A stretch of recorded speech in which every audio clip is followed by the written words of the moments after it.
Bonjour, je suis Vincent Boulot et bienvenue sur notre projet de macroéconomie approfondie. Bonjour, je suis Clémence Gepfer. Nous allons aujourd'hui vous présenter le sujet suivant: l'économie solidaire au cœur de notre société.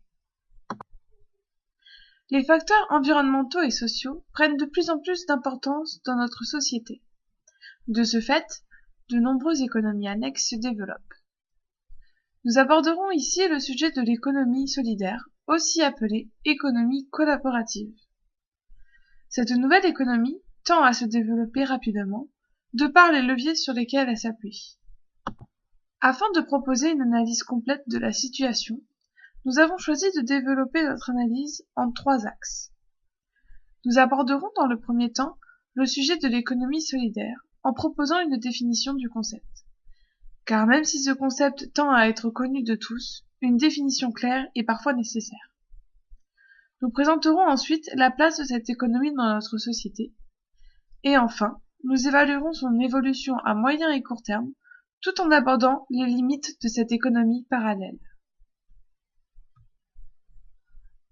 L'économie solidaire rassemble les entreprises qui cherchent à concilier solidarité, performance économique et utilité sociale.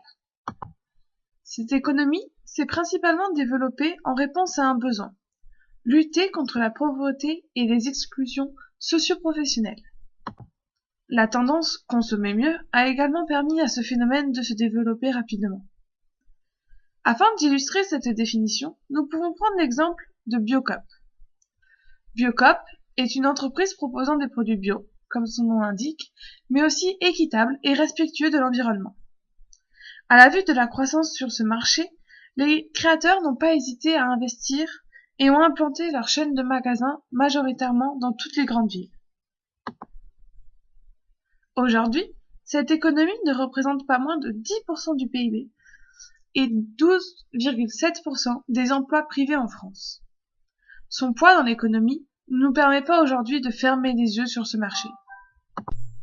Les principaux acteurs de ce marché sont les coopératives d'utilisateurs, ici le capital appartient entièrement aux usagers, les coopératives de production, ici le capital appartient aux salariés associés, les mutuelles et les associations ayant une activité économique. Ce marché a donc été créé de toutes pièces à partir de la demande. C'est ainsi ce facteur qui influence directement l'évolution de ce marché. Évidemment, dans tous les marchés, la demande est un facteur de croissance et de développement. Cependant, ici, ce critère ayant été l'investigateur de cette économie, sa place en est d'autant plus importante. Dès à présent, je vais vous parler de la troisième partie, le rôle dans les décisions économiques du futur et les limites.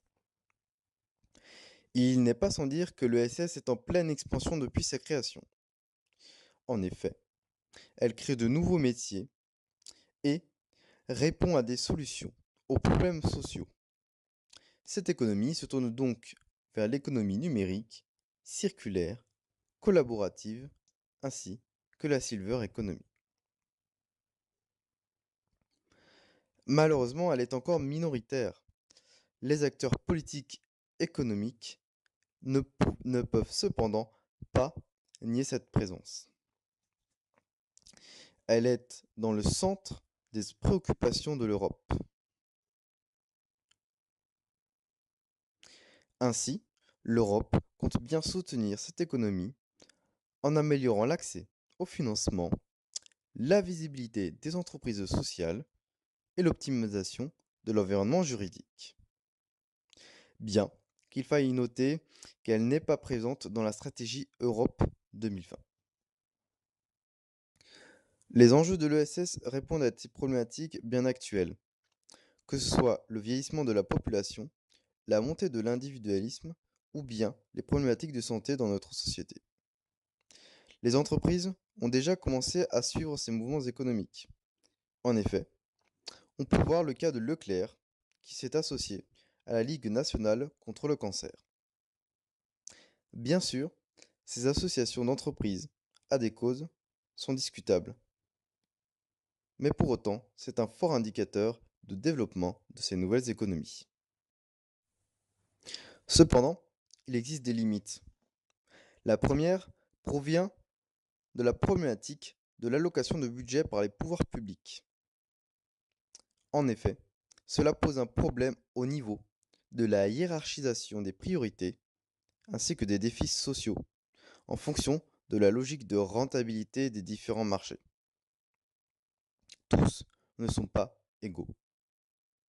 Une seconde limite apparaît qui porte plus sur le fonctionnement et le comportement des entreprises dites ESS. En effet, la démarche concernant la participation des bénéficiaires dans le processus d'élaboration de réponses collectives n'est pas toujours appliquée.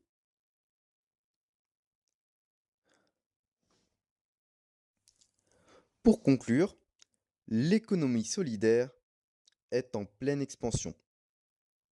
Dans notre société actuelle, elle répond à de nombreux problèmes sociaux et apporte de réelles solutions.